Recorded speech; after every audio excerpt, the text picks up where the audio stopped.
nation, under God, indivisible, with liberty and justice for all.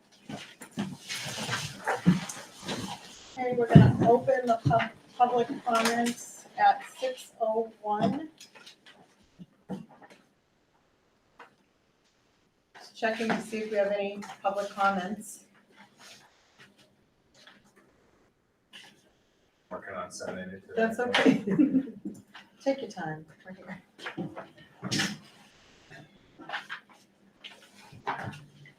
There might not be any right this second. We can continue. Thank you. Okay, minutes, the August 8th regular school board meeting minutes, attachment number 1, motion to approve the minutes of the August 8th regular school board meeting. So moved. Seconded by Duncan. Is there any corrections? No, And then I saw. and I'm abstaining because I wasn't here. So all those in favor? Aye. Aye. Current bills payable, that's attachment number 2 in your packet, which is manifest 3004. Motion, So. Duncan, Second. Mark. Any questions on manifest? Nope. All those in favor? Aye. Thank you. Thank you. Superintendent, assistant superintendent report, enrollment report, Mrs. Moriarty. So you have attachment 3 in your packet, and we are in a better position enrollment-wise than where we were at the end of last school year. Certainly, the beginning of the year, which starts a week from tomorrow for our students, we'll still see some in and outs. It is typical, at this time of year as schools are beginning for moves to continue to happen, but this is where we are at this point. You'll notice that our incoming kindergarten class at this point is the 2 schools, so that is a small class for us. It seems to be where we're trending.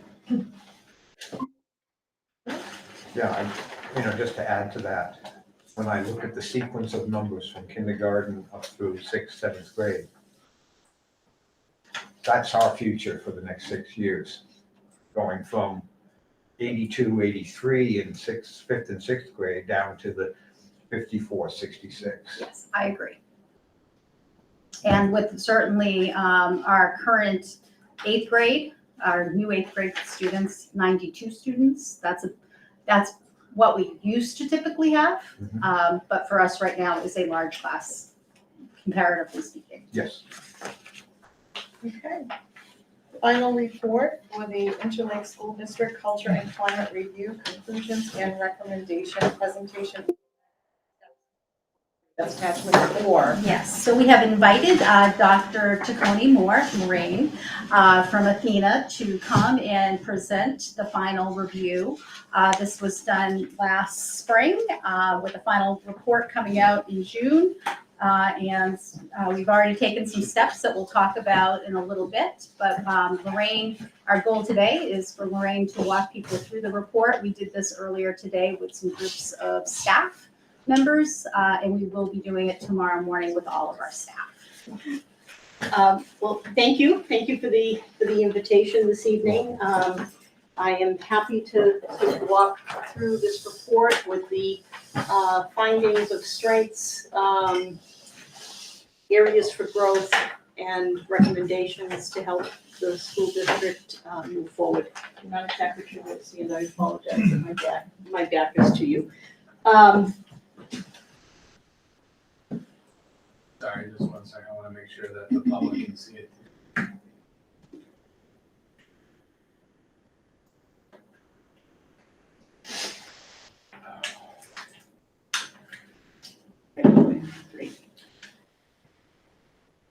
So I think in order to set a foundation for this presentation, this was taken right out of the report. And culture culture and climate sometimes are words that are interchangeably used. Culture, the way I think about it, is what does the school system believe in? What values do they share? And I am happy to say that after spending 3.5 days here in Interlakes, I found that the culture, I think, is very strong, that people share common beliefs about kids, about each other, about what's important to them. Climate, on the other hand, can fluctuate, just like the weather. Things can change. And in New Hampshire, the school districts have had a lot of change come across in the last 3 years, as well as the nation itself. And so teaching and learning has become a process that used to be familiar and now might not be quite as familiar. So as a result of that, the climate, I have found in talking with folks here in the school district, there are ups and downs, and that's what this report is all about, is to show you what people feel are the strengths, show you where the data said there might be some areas for growth, and some recommendations. So before I get to all of that, I just want to emphasize that in order to move any school district forward, and for those of you who don't know me, I was a superintendent in New Hampshire for 10 years in SAU 24, and I was an assistant superintendent in Massachusetts for 10 years. So I don't do a lot of moving around. I like to find a place that I think is a fit and work on things that are important to the school district, such as creating strategies and setting measurable goals to move a school district forward. So that is the basis upon which this report is founded. So the study of culture and climate serves as an underpinning for strategic planning. And if you had a chance to look at the report, my first recommendation is to review what you currently have for a strategic plan and make revisions that you think make sense for the Interlake School District. At the time, I did not understand that this strategic planning process was already something that was being talked about, but the culture and the climate serves as a great underpinning for that work, because you need to understand what's important to your staff, what's important to the administrators, teachers, paraeducators, before you can really start that strategic planning process. And again, as I joked this afternoon when I met with the group, for all the English people, the prologue is what I'm setting here today. So the purpose of this report was to examine the current state of the culture and the climate, and to present it to all of you. This was presented to 3 members of your board and the superintendent in June. And it was a draft report at that point in time. And I want to emphasize that the report has not changed. There were certain edits that were made, such as being an educator for almost 40 years, ELA rolls off my tongue, but some people in the public certainly are not going to understand what ELA means. So we took out the acronym and put in English Language Arts. The word staff was a bit confusing. Again, when I say staff, I make that an all-inclusive kind of term. You'll notice in the final report, staff was only used in the graphs just because it was hard to label, but staff, anytime that is used, it indicated it was administrators, teachers, and paraeducators. So it was all employees that I had the opportunity to speak with. So the purpose was to, as I said, identify areas of strength, opportunities for growth, and make some recommendations for your consideration in terms of how to move forward to strengthen the culture that you currently have, which, as I said, I think is strong, and to help bring the climate forward from where it is right at this present time. So what I used for data sources were district documents, interviews, and surveys The district documents included your current strategic plan. It included your organizational chart, so I had a sense of who was reporting to whom. District goals, starting in 2016, going all the way up to 2023. Curriculum and professional development documents, including the work that you've done at the elementary level to bring the literacy program forward. The planning that you had done for your collaborative planning blocks, competency-based learning documents, teacher retention documents, previous surveys, and the teacher evaluation process and how that has grown over time. So those were the main data sources in terms of the district documents. I spent 3.5 days here in Meredith, and the first 2.5 days, and then I came back again in May, I interviewed 52 groups, people and groups of people. And I also did some interviewing remotely via Zoom. So I want to make it clear those interviews are not 52 individual people. I met with some people one-on-one. I met with some people in pairs. I met with some people as a team. I met with some people as a principal's advisory council. I met with some folks as the Interlakes Educational Association. So there could have been 12 or 15 people in the room during an interview that was counted as one interview. So I just wanted to make that sort of clear to explain how that interview process went. And I have to commend the district because interviews were granted to every person who requested one. And because the time slots filled up very quickly and very aggressive. That's my fault. I'm so sorry.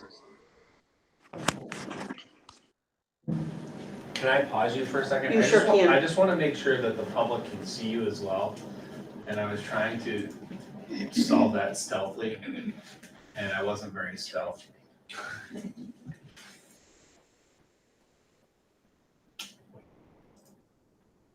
Okay, the camera is on. I just wanted to double check. I was going full screen so you all. This. Let me just go. Okay, thank you. Okay, My no worries. No worries. We want to make sure it's working the way you want it to work. So I wanted to explain how the interview process worked, and I think I was in the middle of saying that the district offered interviews to anyone who wanted an interview. And because the time slots were short, they were about 20 minutes each, and they filled up very quickly, remote options were also given to folks. And so I conducted some interviews via Zoom. The surveys, 117 surveys were turned in from the Interlakes Elementary School, Middle High School, and Sandwich Central School. So that was a total number of surveys that were collected. The interview numbers incorporated in that, or just the surveys? The interview numbers are 52, the surveys by themselves are 117. Thank you. Yeah. So to explain how this sort of unfolded, Mary and I talked and we decided that you probably didn't need to see every graph, but I thought it was important for the board to understand that, and this is just survey data, okay, this is just survey data, that if you look at Interlakes Elementary School, 63 surveys were turned in at that school out of a total staff of 96. So the total staff of 96 included every teacher, every paraprofessional, and people who were identified as other. So let me spend a minute talking about what that other category looked like. That other category included everyone else who was not a teacher or a paraeducator. So it could have been the administrative assistant in the office. It could have been related service providers, a speech pathologist, for instance. It could have been people from the counseling office. It also included folks that when they turned in their survey, they chose, for whatever reason, not to identify their role. So I had, from Interlakes Elementary School, I had several surveys that were turned in, and it said role at the top of the survey, and people chose not to either put teacher, paraeducator, or another title. So as a result of that, I didn't want their responses not to be logged, so I included them in the other category. So 63 surveys were filled out at Interlakes Elementary, 43 were filled out at the middle high school out of a staff of 81, and 11 were completed at Sandwich Central out of a staff of 15.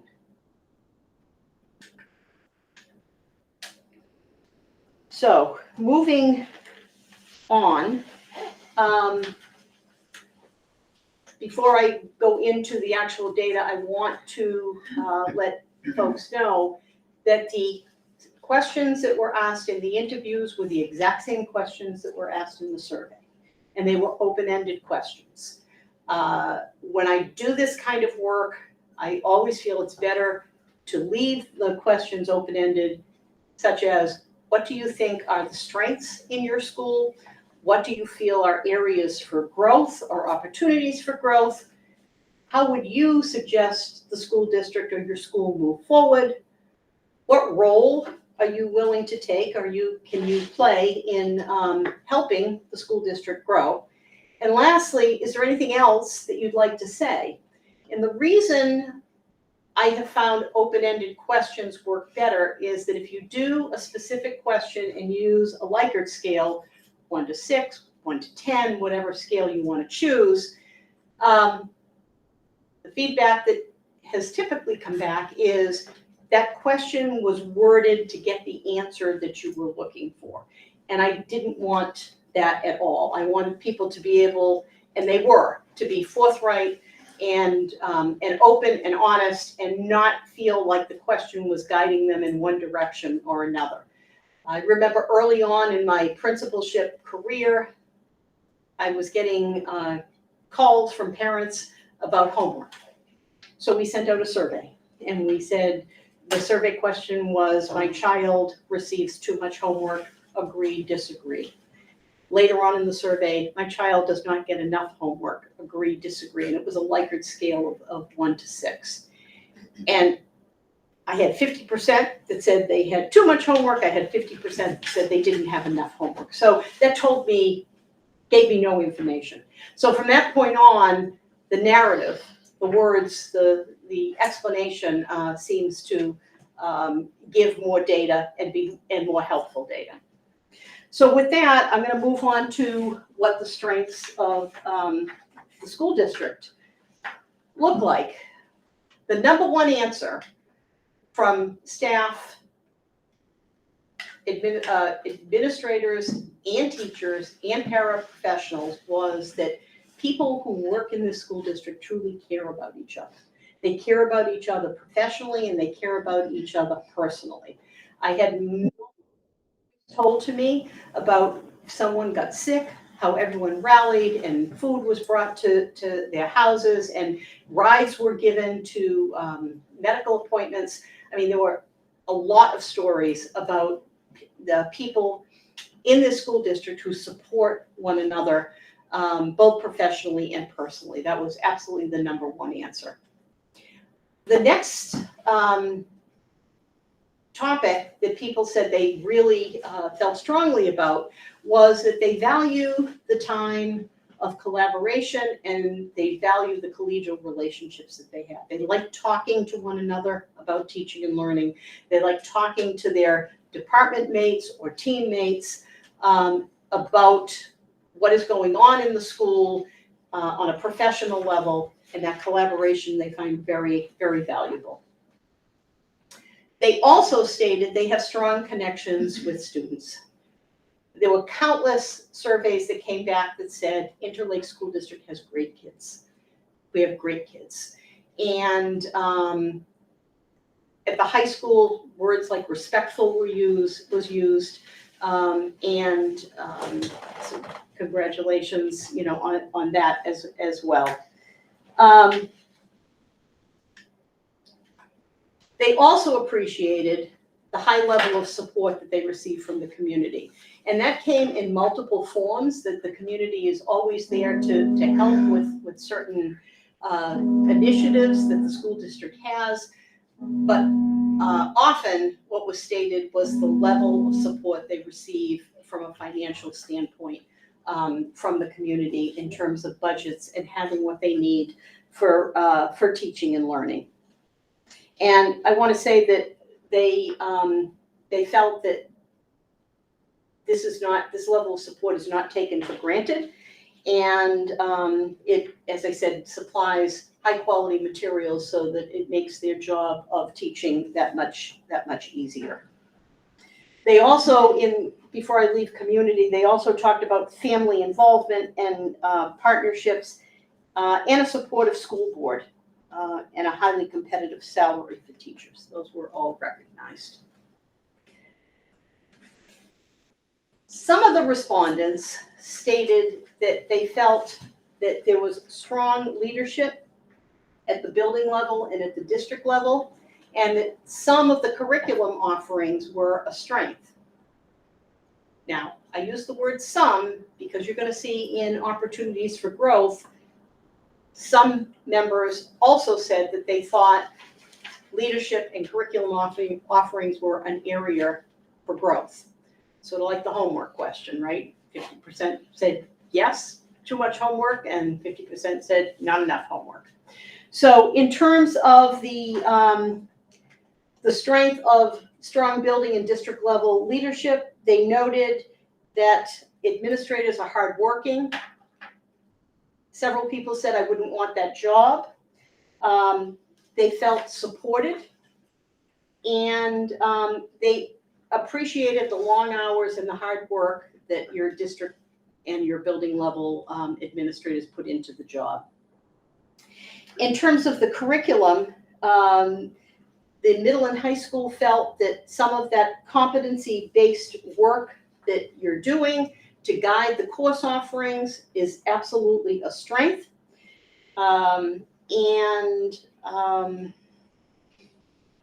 They felt that the district was going in the right direction on that. And also with the curriculum offerings, it was noted that even if a small number of students want to take a course, those curriculum offerings are there for them given the size of your middle and high school.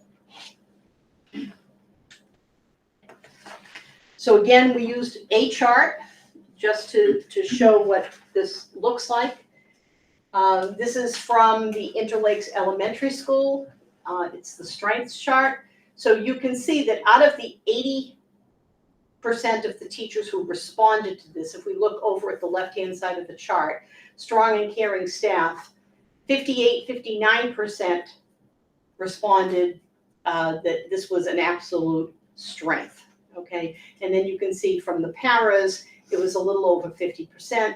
The other category was a little over 60% for a total of somewhere close to 60% of all of the respondents in that 117 surveys that were turned in. So that just gives you an example of how these charts were designed. Lauren, question? Sure. Certain columns have nothing in it, as if no, Correct. Was that part of it? And Well, see, some of the surveys, again, the questions were open-ended, so not everyone answered every question. Right. So if you look way over to your right where it says curriculum, it doesn't mean that only 10% saw that as a strength, but only 10% noted it as a strength.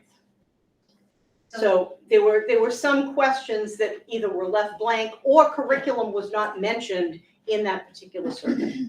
They weren't asked to speak to all those categories. It's the pattern of what they said. Right. That you drew those particular descriptions from. Right, right. The data designated what those categories were. They weren't pre-designed categories.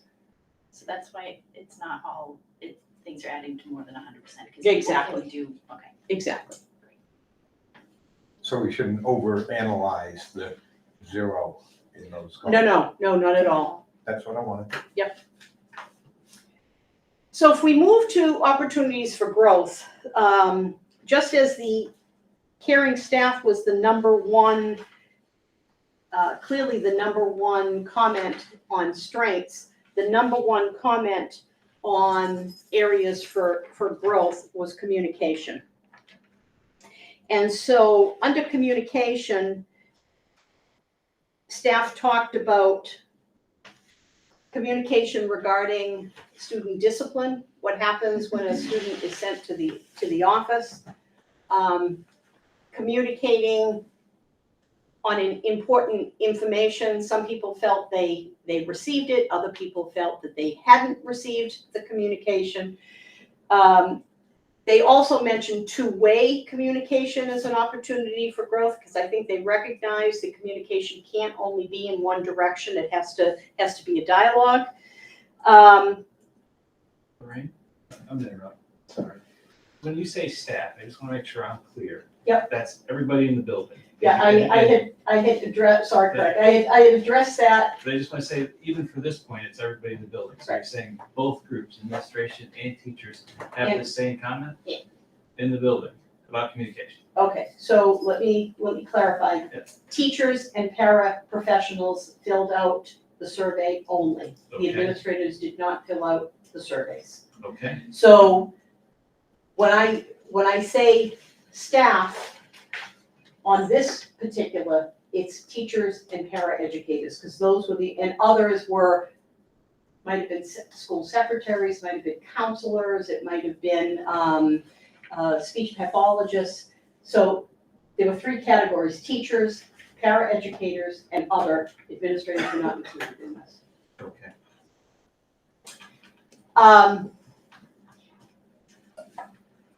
So communication was, as I said, the number one bullet for folks. And also under communication, it was noted that the teachers in particular wanted some clarification on roles and responsibilities, because there was it appeared to be some confusion on, if I have this problem, to whom do I go? And so communicating that, I think, and you'll be able to see the correlation between the opportunities for growth and the recommendations that come up later on in the report. Next was stronger teacher and paraprofessional voice and staff autonomy. And what the issues, or the comments, I should say, in that category were that they wanted more opportunity to contribute to the direction of the district, teachers and paraeducators. They, both teachers and paraeducators wanted a stronger voice in terms of decision-making. And some felt that because they didn't have this stronger voice, they were being underutilized as professionals.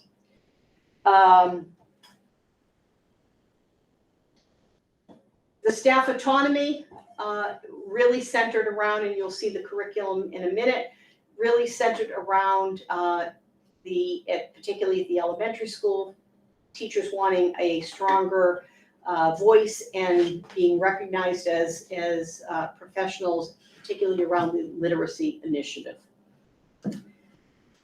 In terms of student accountability, that broke down pretty strongly between the elementary and the middle high school. Student accountability was cited as holding students accountable for their behaviors at the elementary school, where student accountability at the middle high school was more about holding students academically responsible for their behaviors. In other words, particularly in the 7th and 8th grade, they felt that if students did not pass subjects, they should not be promoted to the high school. Now, I did not dig further into that, so I don't know, your administrators could tell you more about that, but that was a comment that came up.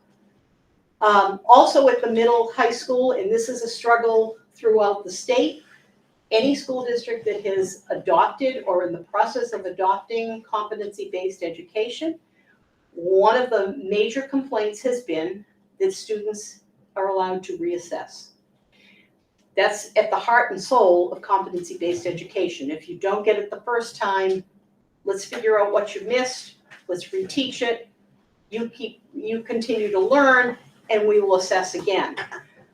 As I said, when I heard this comment, I was not surprised by it because I've heard it across the state that some students figure out a way around that. I don't have to do well the first time the assessment is given because I'll have multiple opportunities to do it.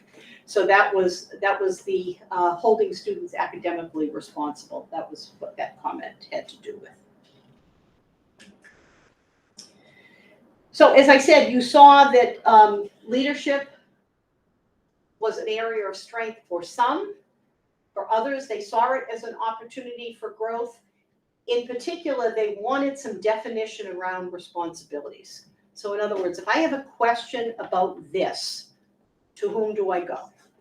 And there was some confusion around that. They felt the leadership roles at the present time were not well defined. And so they did not know who to go to for answers. And because they would get one answer from one administrator and another answer from another, that was part of the trust issue that you see up there as well.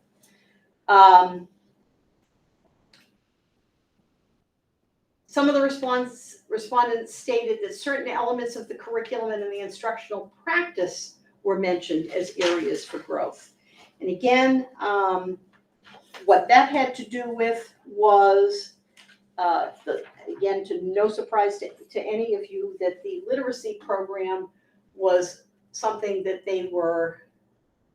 some people were not in favor of elements of that curriculum. The new instructional math practice was also raised by some people as an area for growth. They wanted more information, they wanted to be included in the decision-making, and they wanted a voice. So that all came out in that particular area.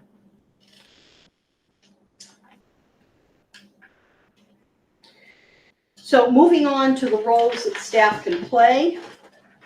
I think it's important that anyone who reads this report or looks at this report understands that this is everybody's job. No one person or no one small group of people can move this work forward. It is like I said, I don't know if Aristotle actually said this, but it's been attributed to him that the whole is greater than the sum of its parts. In other words, if we all pull together and we all do the work, the results are gonna be that much stronger. The other thing I wanted to note is that this, out of all the other sections, what are your strengths? What are your opportunities for growth? What role can you play? This had the lowest respondent rate in this section. And yet the same amount of surveys were turned in. And that's why I noted that many of the respondents left this question blank. Okay, so I don't know if they're unsure as to how they can contribute to move this forward. But the good news is people who did answer this question had some great suggestions. And one was that they would like to become more involved in the decision-making and look for opportunities to become more involved. They enjoyed the collaboration and wanted more of that, and said they themselves could be responsible for furthering those collaborative conversations. They also noted that some of them had been maybe reluctant or didn't choose to use their individual voices, and that after thinking about this and looking at that question, some of them said, I think I can help if I use my voice, or I can get people who think like me to use our collective voices to communicate whatever the issue happens to be. And also, made the commitment that they would communicate, because again, one of the comments that came up in this section as well is that communication is two-way, and sometimes they sit back and wait for people to communicate with them, they don't communicate back. And lastly, folks said, you know what, truth be told, I could be more positive. I could be more positive because I can choose my attitude. What I told the group this afternoon is that culture and climate happens, and maybe it's because of my art background and I think of the photography classes that I taught. Sometimes kids took pictures with a macro lens, sometimes they used a micro lens, if you will. And so the macro lens, in terms of the culture and the climate, could be looked at as it's the climate of the district, or it's the climate of a school.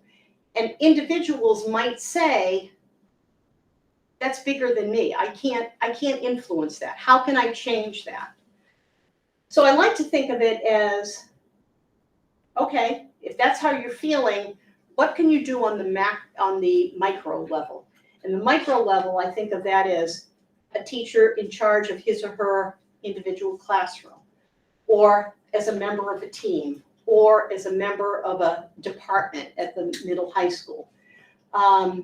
So what commitment can they make to making those changes in an arena where they truly have control over the culture or the climate in that smaller arena? And I think that's where some of the positivity came out. So I was most encouraged by that. One of the comments that I put in the report was that one of the respondents said, I'm happy to help, but no one asks me, right? So, you know, in your day-to-day interactions, you know, I think that, again, just like communication is a two-way street, getting involved is a two-way street. I know as a superintendent, I probably could have done a better job at times to saying, you know what, I need your help, and pull somebody in, because that sent them a message. By the same token, if people want to get involved, they have to use their individual voice and say, how can I help, right? So here are the recommendations. You'll be able to see the recommendations fall, are aligned, I should say, closely to those areas of growth. These recommendations were in the original report. They remain in this report. As I said, the only edits that happened were defining staff, defining what English language arts was, clarifying some of the charts and graphs. But the substance of the report remains as it did when I presented the draft report back in June. So the first one is review and revise the district's strategic plan. One great way to get a lot of voices involved is to create that shared vision. What do you want for your school district? What's important to you? What do you see as important issues? How do you define those goals, and how do you create action steps to bring that forward? As someone who's designed several strategic plans, I can tell you, unless you have a person's name attached to a goal and a timeline, it is almost impossible to accomplish it, because everyone's busy, right? People are returning parent phone calls, people are planning lessons, they're looking at assessment data. And so the strategic plan, although important, it's never urgent. And because it lacks that urgency, it doesn't make it to the fore unless you give people hard, fast timelines and put a person's name attached to a goal. And I would also recommend that you have indicators of success, because you could say, this is what I want to do, and then you can say, well, I think we met that. Well, how do you know, right? How do you know? So I think it's important to have indicators of successful implementation that are measurable, and then you can say to the public, this is what we did, and this is how we know we got there. You know, here are our indicators.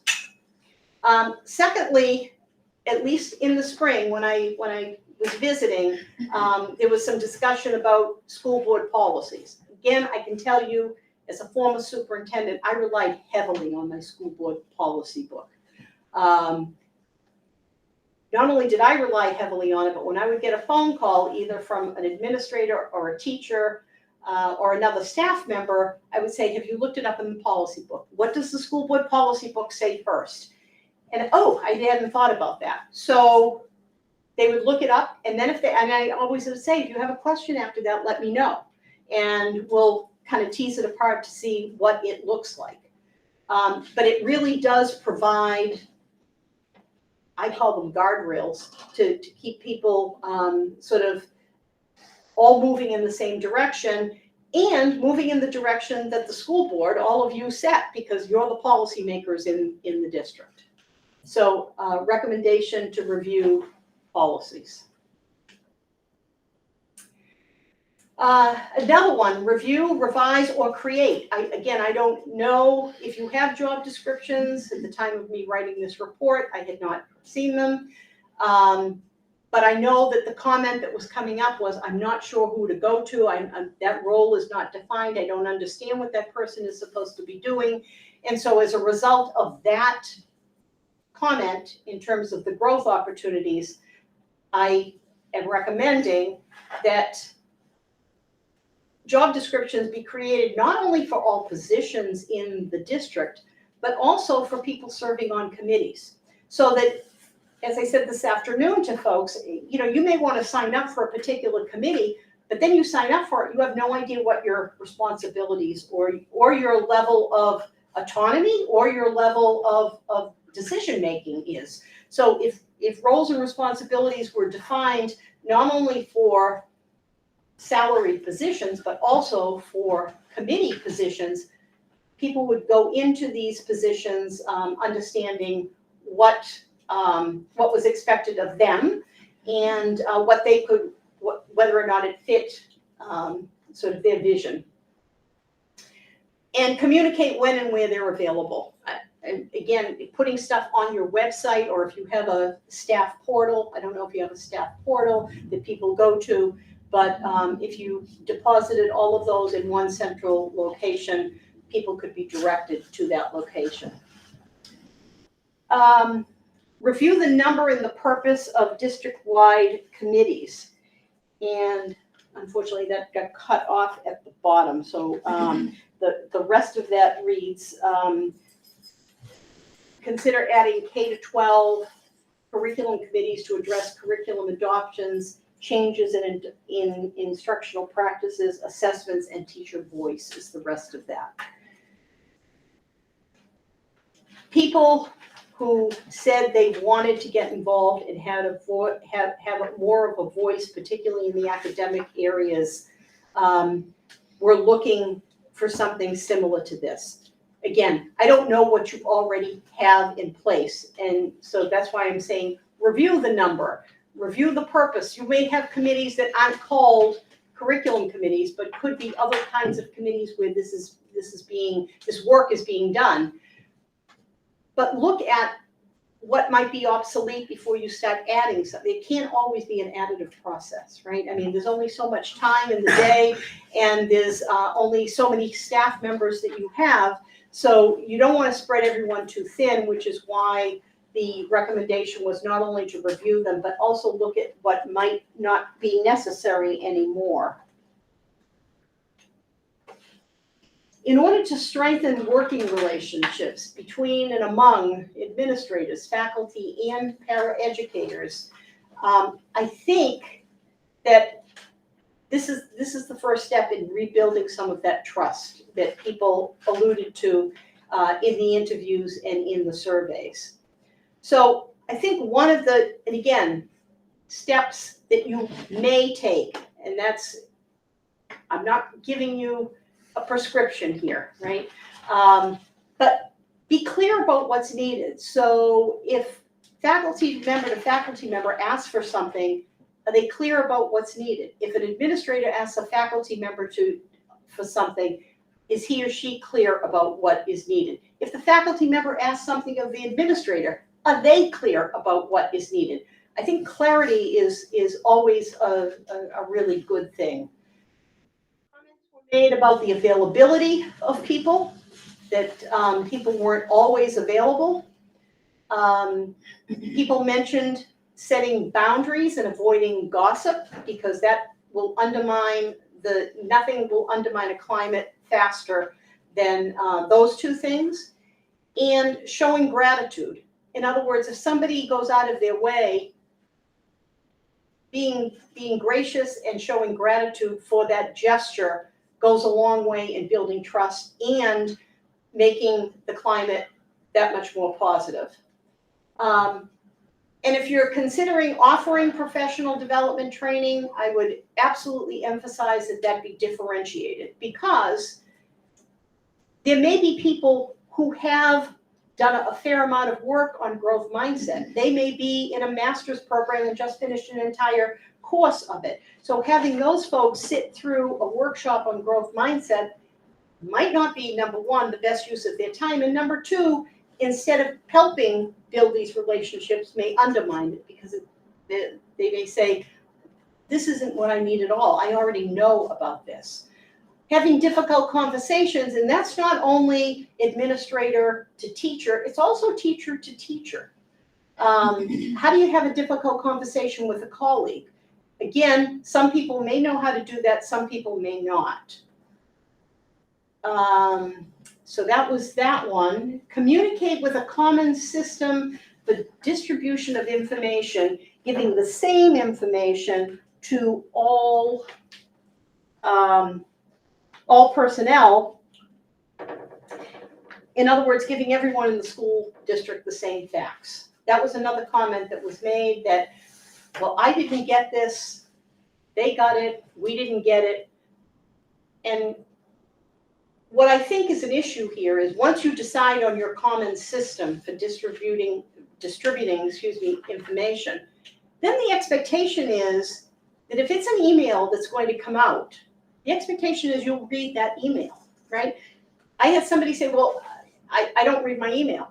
Well, that's really not on the school district at that point. That everyone needs to be responsible for not only, people need to be responsible for disseminating the information, but the receivers of that information also need to have some level of responsibility. And the last two recommendations, one has to do with the special ed program. There were some concerns around the current level of support and for students on IEPs in particular. And so I wanted to note that in the recommendations, and behavioral supports for students and staff in the building, especially at the elementary school. That came out at the Interlakes Elementary School in particular. So before I turn this over to Mary, because Mary's going to talk about what is already in process, I look at these recommendations as a roadmap, right? And I use the analogy, you're in Meredith, New Hampshire right now. If you wanted to get to Chicago, you could have a map, right? The old-fashioned map. You could open it up and you could say, okay, here's Meredith, here's Chicago, how do I get there? Well, there's multiple routes. You could fly. I don't care about the scenery, I just want to get there, I'm just gonna fly. You could say, I want to go all highways because I want to get there quick. You could say, I'm going to take all back roads because I want to see scenic America. So this is a roadmap for you to figure out from the data that I collected, here are my recommendations. How you implement these recommendations are up to all of you. There are choices that need to be made. So with that, Mary, I'm going to turn this over to you. Do you want the... Sure, that would be helpful. Thank you. I think the right button, yes. Right, is to move forward. So we have been talking about the strategic plan. Last year, we have a strategic plan that was considered a strategic direction. It was not written in a format that was like with action items, with particular timelines. We have done considerable work in the area of competency-based learning. I would say that is where our energy has really been spent. as well as social emotional. We've done a lot of work over the last several years to put in supports and systems in that area. But we really need to take that plan and look at how we might reorganize the topics or the areas and start to put it in a more actionable format. What I would suggest that I will be working to try to promote is, I think, for the area of learning, when I think about it, when I think of competency-based learning, all the aspects associated with how our schools provide those level of academic supports, a lot of that is best served when we can ground it in a standard that is a vetted standard in best practice. We recently received our NESC report, which is the New England Association of Schools and Colleges. That was incredibly favorable for our middle high. We'll present that at the next school board meeting. We didn't want to labor you this evening.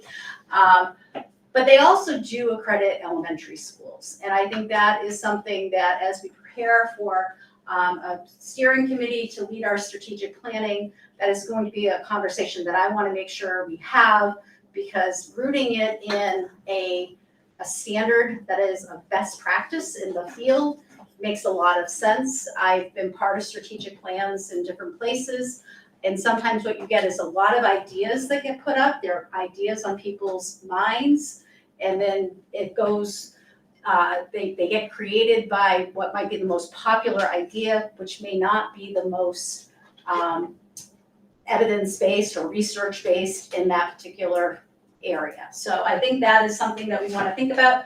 My plan is to have a steering committee, which will have different stakeholders to establish that steering committee, just establish the steering committee by the end of September. So that's the first objective. As a result of the review, we want to establish, I would say, as a prong of the strategic planning. So I see subcommittees coming off of the steering committee. This will be one of the subcommittees to focus on our professional climate and culture. That will be made up of 2 members of our Elementary Advisory Council, 2 members of our Principals Advisory Council, 2 members from each of our associations. So we have employee associations. We'll invite 2 members to the table, and also administrative representation, really to dig into these reports and figure out how we make these recommendations come to life with, again, timelines as well as indicators if we're meeting with success.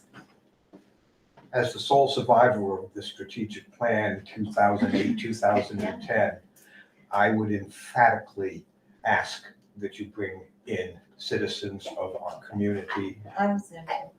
I absolutely see I'm that sorry. The sole survivor. Yep, we will certainly have those opportunities. So we established back in December, I believe it was, and February, an elementary and middle high school principal advisory council. And so the goal of that was to try to have more of an opportunity to provide voice. So those went out with very clear descriptions of what the expectations were.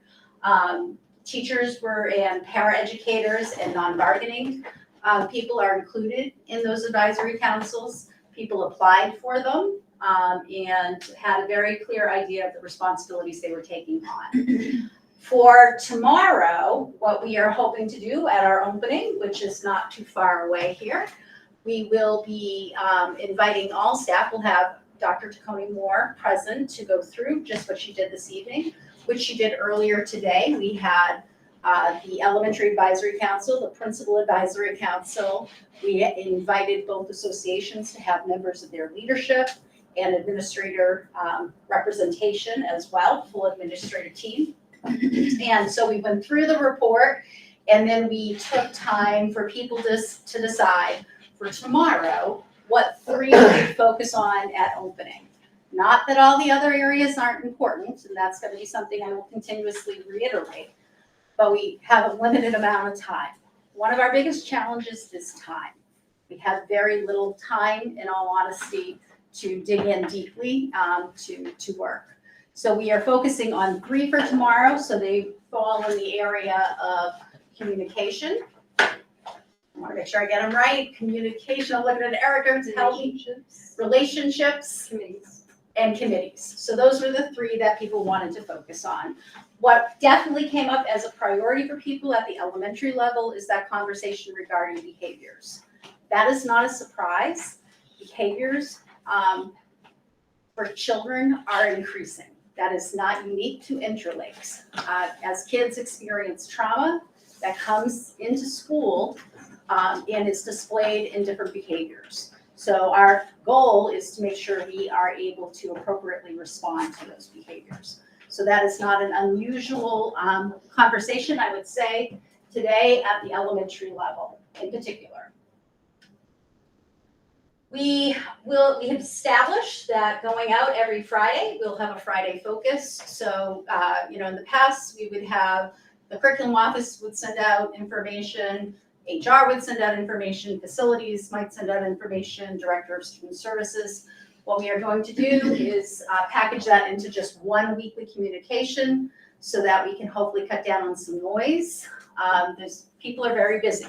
And, when you have multiple emails, that's tough, but having it all on one page with the links there, hopefully people then will be scheduling the time to read the communication. The reality is we can send it out, but we also need people to engage in it by reading it. That's critically important. So we send out school board agendas. Those have been separate emails. This will just all go on a Friday focus, which is why we're sending them out on Fridays so that they will have Tuesday agendas. So we have had job descriptions. We've had a process for job descriptions. There are some that are in need of some work, but we have posted them for folks so that they're transparent. They're on our human resource page.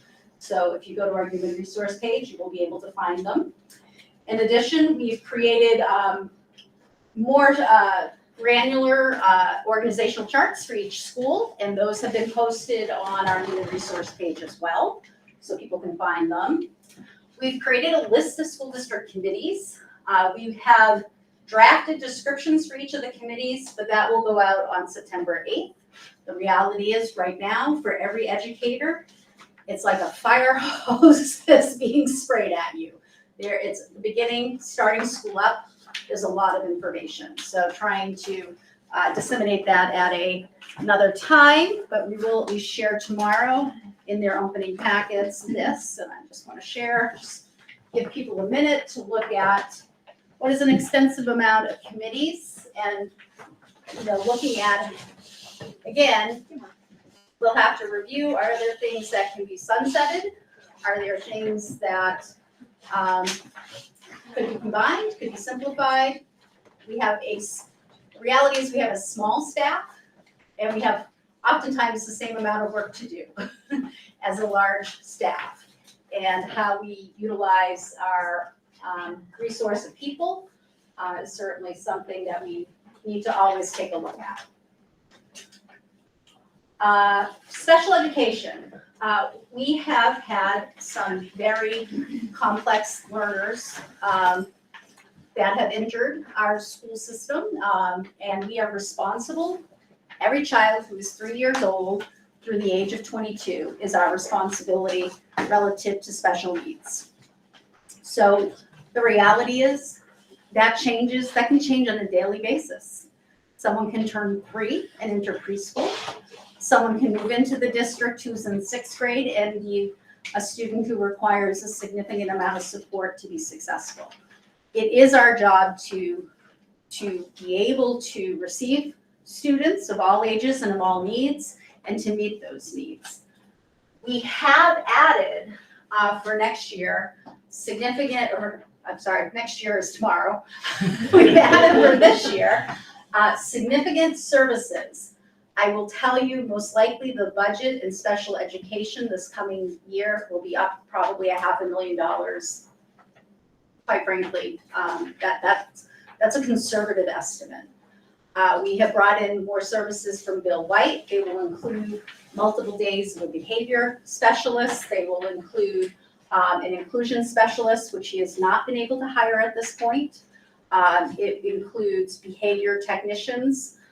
to work with students with significant needs. And our hope is that these additional services will help us be in a better position to serve the needs of the students. We also added a special education teacher that was not budgeted for. That was added after the budget. We did try to hire that position last, I would say it was February, March. We were not successful hiring at that time, but we were successful hiring for starting tomorrow. That person was at new teacher orientation today. So we're pretty excited about that. We have Lisa Holliday, our new Director of Student Services. So this goes more to the recommendation regarding a review of special education. We have a new director. It's an opportunity for Mrs. Holliday to spend time in the schools and to really get an understanding of what are our strengths in the area of special needs and what are areas that we can certainly grow. We're able to focus her time because we do have the extra support. The SAU board was supportive of utilizing Mrs. Dodge, our retired director, to help offset some work. And I have asked Mrs. Holliday to pay particular focus at Interlakes Elementary School. The reality is when you have children who are beginning their educational journey, sometimes it's harder to figure things out at that stage. Once we can sometimes figure out what is the best programming, because it's not one size fits all, we can hit oftentimes a better stride. But it can be very complicated in the early stages of learning for students, for staff, as we try to figure out what is the approaches we need to be taking, what are some of the complexities of that learner. So for curriculum, so we have 4 district extended afternoons. This is for staff who are part of the collective bargaining agreement between the Interlakes School Board and the Interlakes Education Association. This idea of 4 extended afternoons was originally designed in part of negotiations with the hope that it would provide opportunities for pre-K to 12 curriculum meetings. The reality, so I think it went into the contract like 3 years ago. The reality is we've had competing needs. We've had a need to work on elementary science, elementary writing. We've had a need to work on specific stuffs related to departments at the middle high school. So we've utilized the time in that way. We have committed as a team that we will have pre-K to 12 curriculum meetings on those 4 extended afternoons this year. We also, my hope is part of our work for the committee that will dig in deeper to how we respond to the various recommendations of this report, how we would support that work. Those are some conversations I also hope to have with the Elementary Advisory Council and the Principals Advisory Council. So those are some things that we have taken some steps to take some forward progress. And tomorrow morning, we look forward to talking with staff. We'll have Dr. Taccone Moore there to present. We'll break into pre-K to 12 groups where they will have the opportunity to take those 3 recommendations that we said we were going to focus on tomorrow, to talk about them in the sense of what would it take to flip that recommendation to accommodation? What are things we need to be doing to get there? That information will help us figure out, hopefully, our roadmap that we're going to take. We have also reserved time on January 2nd. I know that seems like a long way away, but for a whole district conversation, again, to come back to see where we are at that point. That doesn't mean there won't be lots of conversations in between, but it is about when we have all of our staff back together. So those are some thoughts, and then I will turn it back over to Lorraine. Thank you. So I just want to leave you with, as I said, the final thought is that this is hard work. I mean, it clearly is important work. I want to thank those people who came forth and were forthright in sharing information, because it only makes the school district stronger. As I said, the school district itself is to be commended because everyone who wanted an opportunity to share their voice, that was given to them. And that involves risk-taking. So, the technical work sometimes is easy, right? I mean, it's easy to put in a structure, it's easy to check a box, but this transformative work, the adaptive work is really the difficult one. But I think this process was a good one, and it puts, I think, the school district as a whole in a very good place. And you see that that your superintendent has already taken the bull by the horns and is running with a lot of this information. So I thank you for the opportunity, and I wish you all the best going forward. Thank you, Lorraine. And we have your number.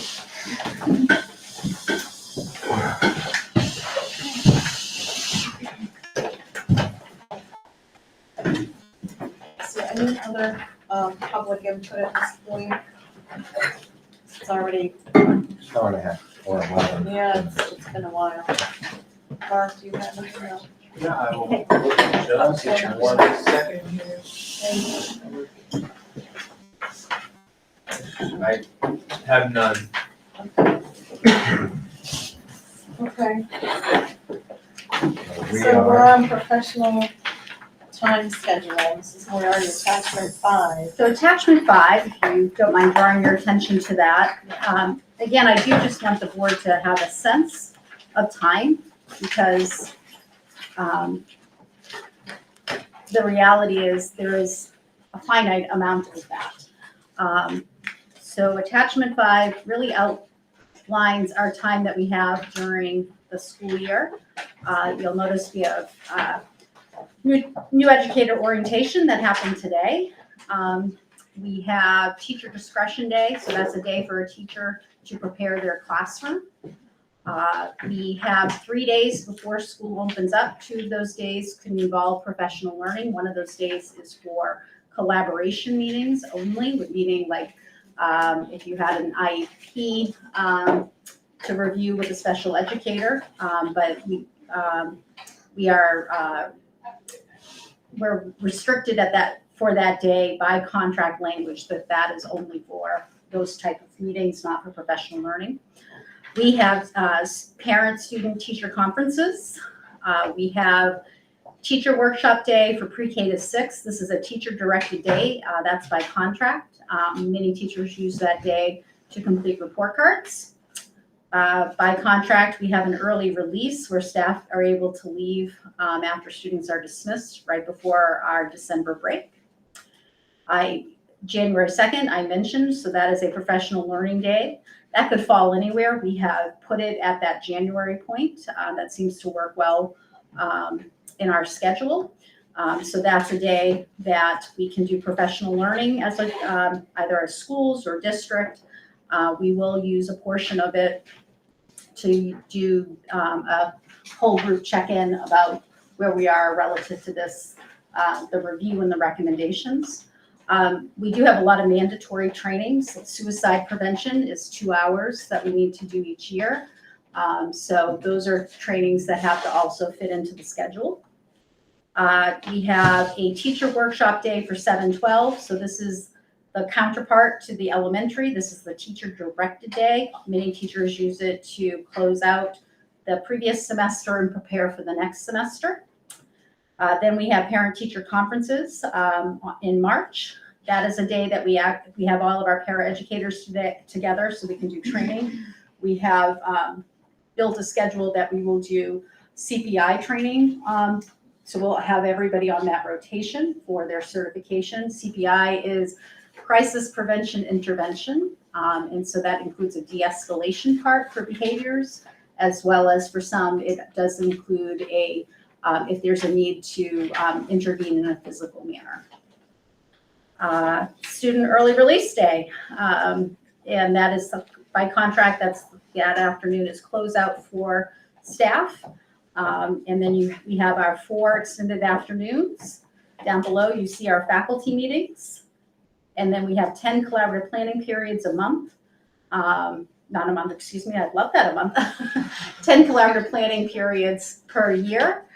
We had originally had 20 with the new contract, which went into effect in July. We have 10. So that was a change with the contract. So just to give you a sense of, it's a pretty short year in terms of time, but we will be focusing obviously our time on moving these recommendations forward.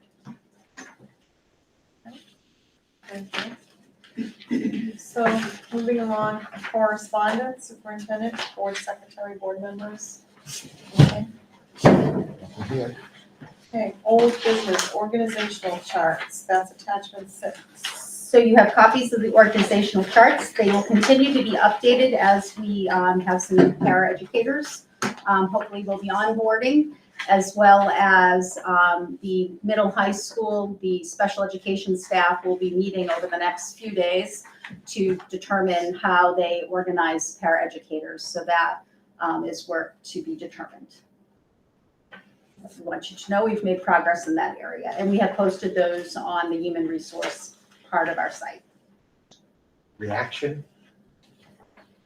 Or one of the things that I've gathered out from what you just said and what Lorraine said is we're asking a lot more of our teachers in the way of time in some of these committees that they could get, and we want them to. But we have to recognize that we're pulling them in a lot of different directions. There is the challenge of everybody wanting to have involvement and how that does take more time. Like it's a balance. And that's It's a where tightrope. it is a tightrope. And, that is something that we will have to continue to try to navigate. Thank you. Okay, hiring update. So you have just a hiring update. You will notice we continue to be short paraeducators. We are better positioned than some of our local counterparts. But that is certainly an area that we want to continue to promote. If anybody would like to do purposeful work, we encourage people to apply to be a paraeducator. We are short one teacher, so that is the special education teacher for Laker Learning Lab. So Laker Learning Lab is special education support for students with behavior needs and emotional needs. Dr. Downing has been working on a plan to meet the needs of students. Should we not, obviously, we most likely will not have a person to start the year. We also will examine, that position is funded through IDEA funds, which is special education funding. If we feel like we're not really going to have any candidates, we may look at if we should shift that to a different level of resource. For potentially some additional support from Bill White's organization or something like that. But at this time, we're feeling comfortable, but the reality is we are a public school. We have students who move in at all different points, and those needs could change. And the bus driver situation. So the last update I had, we were down 2. So we will continue to be monitoring that. So that is a challenge as well. Yeah. Thank you. Okay. Interlakes High School Morocco trip, 2024-2025. So you had a presentation at the last board meeting to take students to Morocco, and that would be in partnership with Newfound Area School District. So we are hoping the board will consider supporting that trip. Is there a motion? I would move to support that trip. I want to second it. Okay. Any discussion? All those in favor? Aye. Aye. Thank you. Locker room timetable. So, and again, I know it's difficult because the locker room part is in process in terms of cost and all of those pieces, continued refining of the drawings. But one of the things we wanted to at least try to establish is the summer theater. The reality is work in the locker room is going to have an impact in that whole area. And for planning purposes, Is that something the board is thinking potentially would be construction next summer, the summer after, maybe 5 years down the road? We just want to be as well prepared to support the summer theater in any kind of potential change. They plan a year in advance. And so they have to get their royalties, there's getting the scripts and all of those things. There's ways that they have to really try to put things in place a year ahead of time. What I will say is realistically, the budget is going to be very much impacted by special education. So it may be something the board doesn't want to consider for this next budget cycle, but maybe consider the year after. I don't know if you're thinking it's the year after, if that's you don't even have to make that decision, but if it's not something the board is thinking of entertaining for next summer, then we're well positioned for the theater at this point, that they will know that they have their traditional home for the summer. So it's really, this is out of respect for the theater that we want to make sure if there is a desire to move forward with the locker room for next budget season, which would be probably a separate warrant article, we would want to be having that conversation with the summer theater. As a supporter of the theater, acknowledging its history, not just the company, but the community auditorium, so named, that it is one of the strong bounds between the public and the school that was recognized in our culture and climate. For that reason, and understanding the financing of a summer theater and the lead times, I would not want to do it next summer. I would want to do it in the summer of '25. I would broadly support what Marcus just said. I think particularly given the horizon for special ed, I think that makes sense on both sides of that. Can I ask a general question, Mary? Yes. There was an article in the Laconia Daily Sun 2 days ago about Laconia winning a $6.5 million grant relative to mental health. Yeah. I don't know what, as So- far as the school is concerned, but it bodes asking the question. Yeah, so that's a SAMHSA grant, I believe, which is a large federal grant. Laconia has been a recipient of that grant in the past.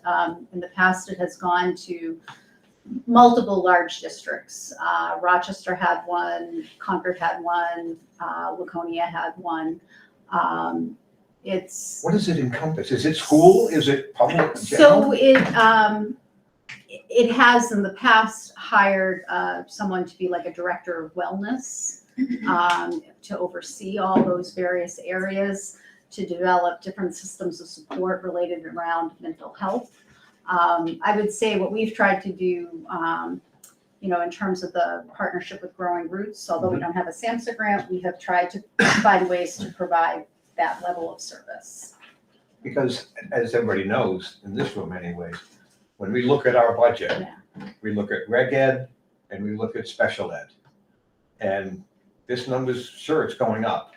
This one's going up a lot faster, the special ed Yeah, budget. and that is a reality. I understand that. You That can't is- walk away from it. No, it's, our needs are such that in order to be able to meet those needs, it is costing more. Yes. Madam Chair, I guess I want to counter the opinion of the locker. I don't see why we wouldn't want to do it next summer. Because you'll alienate the community. Well, you can, but I guess I was looking at org charts, so I don't really know what the issue is with redoing the locker rooms, and the auditorium's still there. So what's the issue?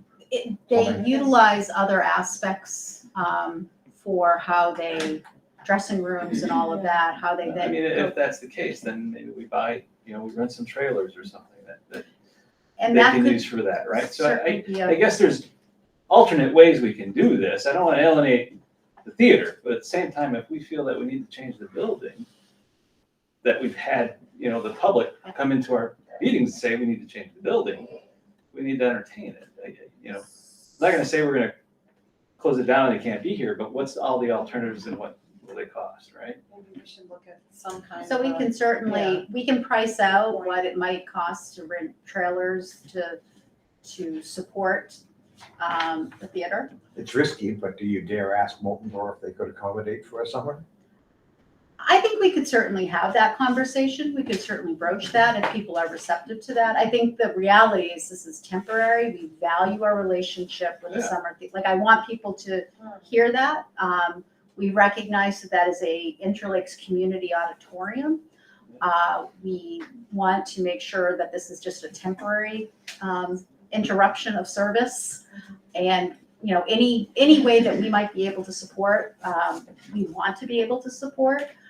And we're certainly happy to look at those alternatives. So, you know, maybe it doesn't necessarily need a decision tonight, but I guess what I want people to understand is they've already booked for next summer, so they're committed. So we would either have to find a solution for them if the decision is to go down the road of what is probably going to be $1.5 million project. Like, I think people need to recognize that it's not going to be inexpensive. We are definitely feeling, you know, that we may need to start switching. You know, right now, we want to make sure that all of our students feel valued and respected. Quite frankly, the girls' locker room, people, you know, the girls have been very patient. But we may get to a point that we are flipping sides until we have a project done, so that there is a level of feeling of equity there.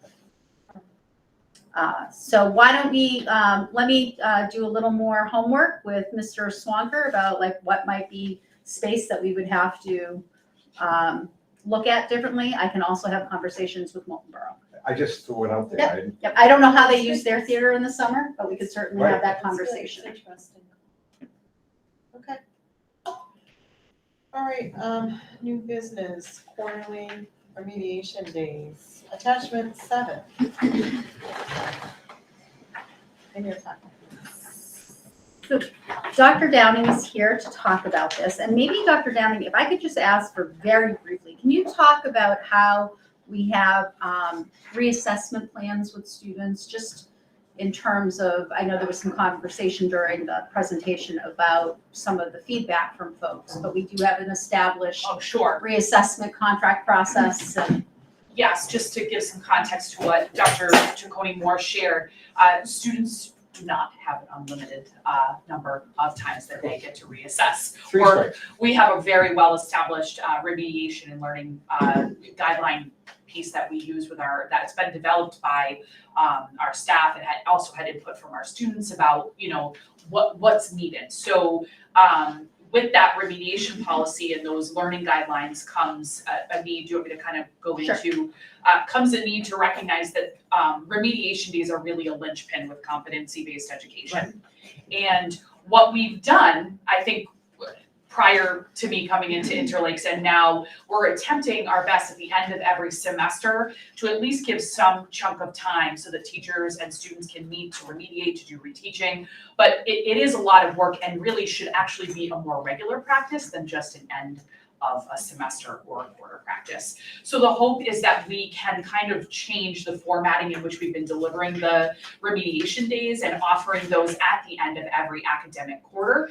What that will do is give students the opportunity to remediate in a shorter time period, which really would be more in sync with their learning journey than waiting until the end of a semester. It also gives teachers a little bit more time to kind of close some of those learning gaps that they might see over 6 weeks of instruction versus waiting until the end of the semester, or in some year-long courses, the end of a year. So, you know, my proposal was that hopefully we would be able to add a remediation day at the very end of each quarter to support reteaching, relearning, and remediation for our students. What that does entail, and my hope is that that would be a 7 through 12 practice, because the learning practices are in play from 7 to 12. And that would be a day where students that needed to remediate work, that needed to make up assessments, or even that just needed some time for some reteaching to regain their footing on some major concepts would have that time. And students that are caught up, don't need that remediation, would not have to attend school that day. So Dr. Dunning, one question of clarification.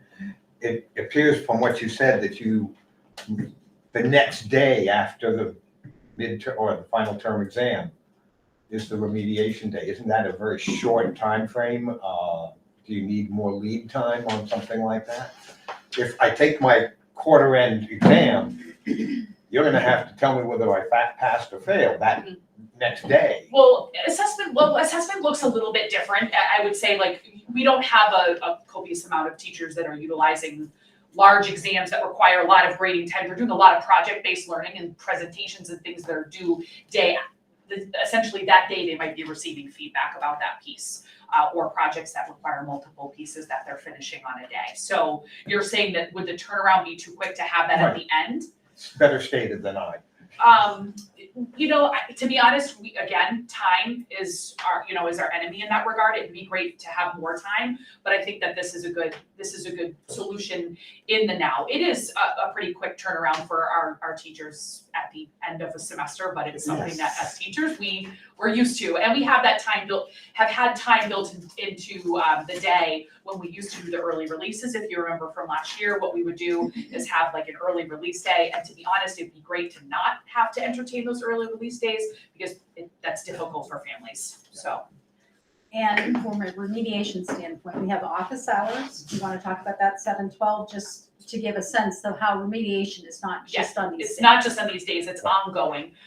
We have, so we began last year with a schedule that incorporates a 45-minute office hour period that is 7 through 12 every single day. So what that means is that kids get a 45-minute block of time to remediate any work, make up assessments, meet with teachers to regain their footing in an academic area, or again, retake a test, sit with a teacher for some reteaching. So they get that on the daily, but to have a significant chunk of time where a teacher could utilize, their 4 academic blocks if we're running on the block, or their periods in the middle school would, I think, definitely help not only with turnaround and feedback with kids, but just some more concentrated time, particularly for learners who have fallen behind.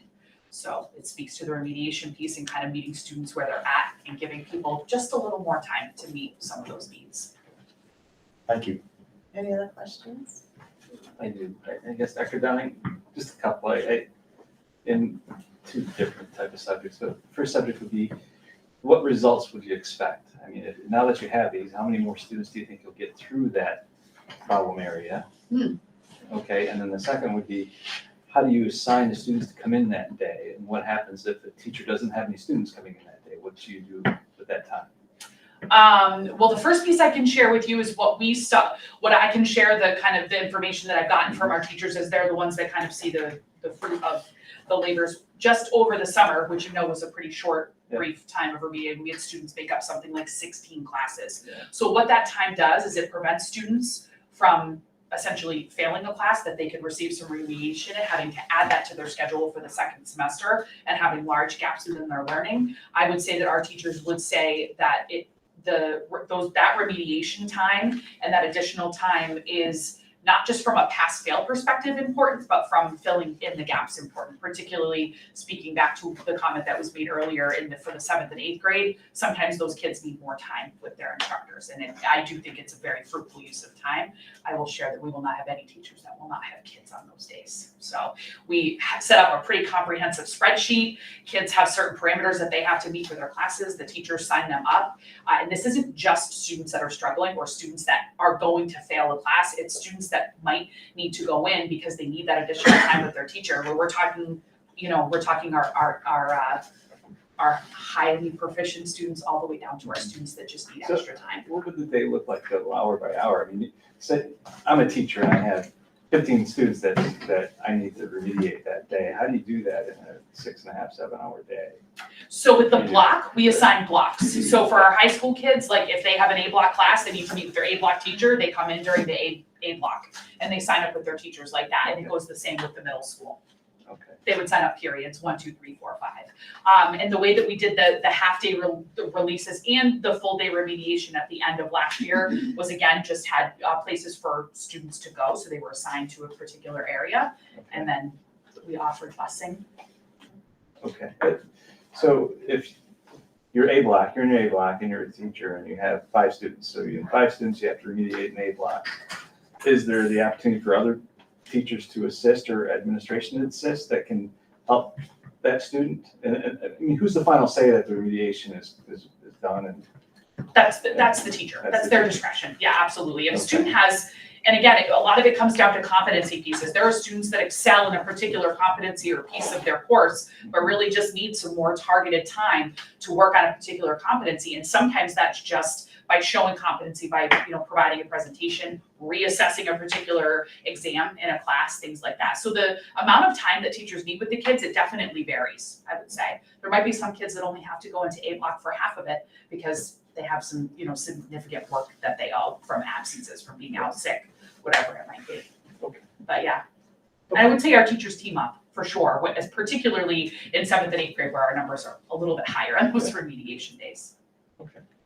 Thank you very much. I appreciate it. All right, Do we need to? we need to motion to approve the quarterly remediation schedule as presented. So moved. Second? All those in favor? Aye. Non-resident tuition waiver in accordance with professional employment agreement, Article 27.1. So you have 2 requests in your packet from employees who are covered by the collective bargaining agreement between the school board and the Interlakes Education Association. If you want to discuss that, that would be a non-public, but that is within the collective bargaining agreement. I don't think we need to go into non-public. Unless any of you want to. Okay? No. Okay, motion to approve the non-resident tuition waiver. Okay, This does not include the, This is Home only transition. relative This is to only- employment. Yeah. yes, only to the employment agreement we have. I'm good. All those in favor? aye. Okay, policy, second reading, attachments 8 through 20. Well, there's a lot of them. Do I need to read each one, or are you guys You good? could say as presented. As presented. So moved. I'll second it. Yvonne? Is there any questions in regards to any of these policies for the policy review people? Anybody want to make the motion then? Well, I take comfort in, I read them, but I don't trust myself on a single reading that you read them. Because they're all about what our roles and responsibilities are, so, yes. Would be my response. Okay, Moved as presented? okay, and second, Second, okay. right. Okay. Any discussions or we good to vote? All those in favor? Aye. Okay, correspondence, again, did we have this before? Oh, We did, I thought we did. have to, I'm sorry. I think we did I'm make like, that this is mistake last stage month, That's fine, don't and we worry. just have to correct it. That's okay, Make that note. thank you. Get it. Public comments, is there any? Nope. Then, seeing none, I'm gonna close the public comments at 7:34. Okay. So, non-public is under 97, and under 91A:3C, including matters in which if discussed in public would likely affect adversely the reputation of any person other than a member of this board. So I need a Would like to add also negotiations. Oh, and negotiations. So we need to have a motion to enter into So moved, Madam Chair. okay? I'll second. I think somebody needs to call the board. I'll take care of this. Thank you. You're welcome. Great, yes, yes, Yes. and yes. Thank you, everyone. Thank you all. You guys have a great day tomorrow. Thank you, right?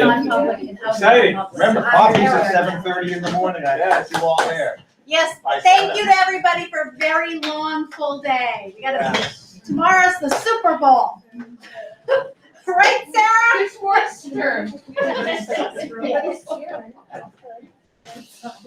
Before the school year. Oh, I'm Sarah's intern. I'm Rachel. Nice to meet you. Nice to meet you, Rachel. Yeah, it's nice to meet you. Thanks for coming back.